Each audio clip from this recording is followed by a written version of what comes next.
What's happening, y'all? I said fuck the bullshit and came to the crib because they was doing too much where I was at. Just got done running. You know what I'm saying? Take care of y'all health, man. Eat some pears, bruh. Y'all sleep on pears. Eat some pears. The pear, all right, when I cut meat and I try to do, I guess I'm gonna talk about a lot of stuff in this video, but let me start with this. At a certain point, probably about 2013, yeah, I knew I was gonna cut meat. So I started slowly. You know, I already didn't eat pork. Um, I cut beef. I cut chicken. Then fish was last. And you know, I'm not saying I just cut it and I just didn't ever eat it again. Like it was times where like I did eat it. Times I didn't. Right now I don't. Um, Basically, my big thing is I'm a bread addict. I love bread. I love bread. I love pasta. I love stuff like cheese. So those are like my weaknesses. The pear, it's like the apple. You know what I'm saying? As far as that texture, because that was the thing I missed the most about eating certain things. Not saying I could just never eat them, but I limit. I limit. So the pear is filling. It's got a lot of water content. It's one of the best handheld fruits you can eat. Trust me on this. All right, so enough of the pear advertisement. Um, what I want to talk to y'all about is something I touched on one of the last videos. Basically, I mentioned that we're prehistoric, and all the serpent symbolism, the snake symbolism, dragon stuff. That's about us. Um, I kicked it with this girl a long time ago. You know, sometimes it's something that happens too, because the more you study indigenous cultures, the more you'll learn that we are clairvoyant, especially when we're clean. Um, you hear that plane? But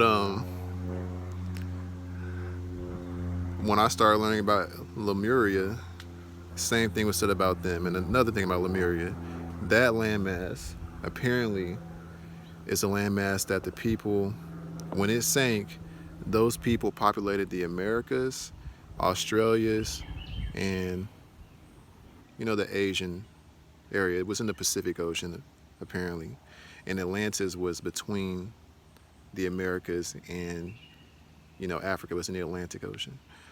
Let me not get off topic because what I want to talk about is us being prehistoric and our DNA, our genetics. You know, I'm sure by now if you're like me, you don't like the cold. You like it when it's hot. So hearing about climate change, global warming, things like that, they don't really scare you. They don't really bother you. You know, um, and I want to talk about the animals we see in nature.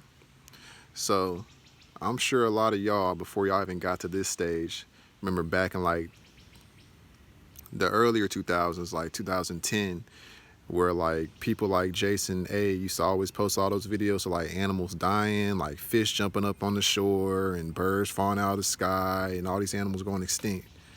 So, nature,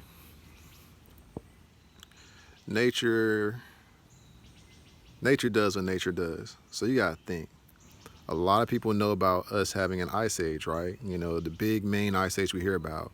What a lot of people aren't aware of is it's the little ice age. You can Google little ice age, and it literally says that from I think it's the 1400s to the 1900s, it was what they call a cooling period. So it was colder then, you know, and which makes a lot more sense when you learn about us dealing with any kind of chattel slavery during that period of time, and of course about the Mayans predicting it ending. You know, predicting that whatever we're in right now ending, around this time. They obviously, it's not just because they just, not saying they weren't advanced, because I believe they were, but at the very least they knew the planet was supposed to be hot. It was cold at the time, and it wasn't supposed to stay cold, and it wasn't going to stay cold. It's going to get back hot again. So you see all these animals dying out.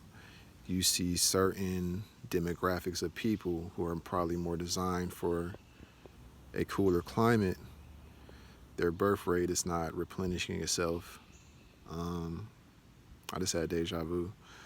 Um, Basically, it's because that's like, it's time to roll back into, stuff that's normally here. A lot of the animals that look like mammals, basically, or they're mammalian, think about, for instance, a squirrel. Now, a squirrel, and this is the same thing can be said about otters, squirrels, otters. If you look at a lizard, how a lizard moves and climbs, that's how a squirrel moves and climbs.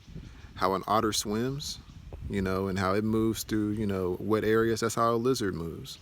You know, if you really pay attention to these animals, I had a conversation about this actually last night with my aunt. These animals, it's almost like they were just adapted to the cold, basically. So they're not very different. I always notice this about cats. Cats are very, very smart animals. They're very, very they move like ballet dancers.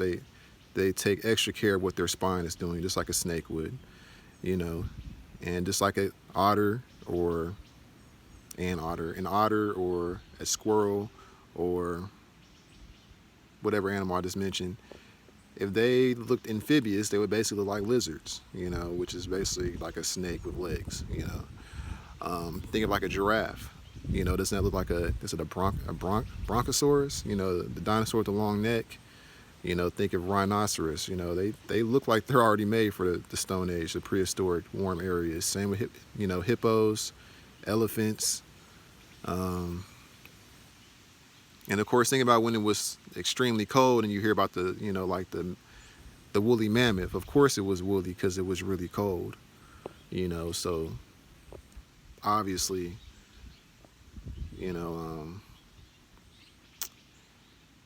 organisms designed for the heat and the warm weather are going to thrive as it gets warmer again.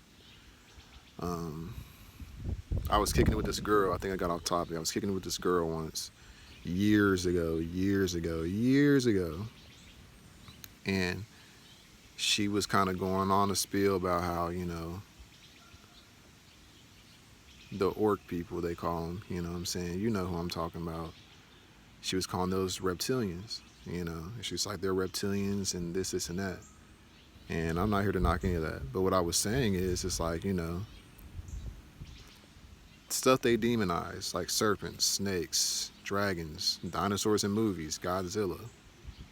I was like, to me, when I stand next to someone who's white, they look more mammalian to me than I do. I feel like I look very amphibious as far as skin texture, my nose, my lips. If I shave off all my facial hair, what I'm saying? I did it not too long ago. It's almost like looking like a lizard man,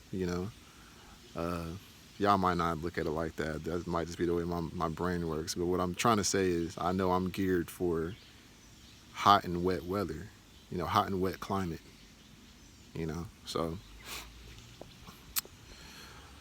that's pretty much all I wanted to say in this video.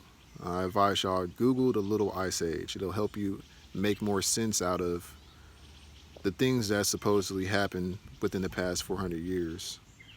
It'll kind of give you a little bit more of a background, it'll give you a setting, what I'm saying? Because I know if you're like me, the cold is not something that I like to deal with. Like, I'd rather be sweating than shivering. Cold hurts me. I don't like the cold. So that's all I really want to say in this video. I'll get it with y'all another time. Oh yeah, because people were asking about my tattoos, so let y'all see what I look like. I ain't got nothing on my back. Got some Irizumi. Appreciate y'all listening.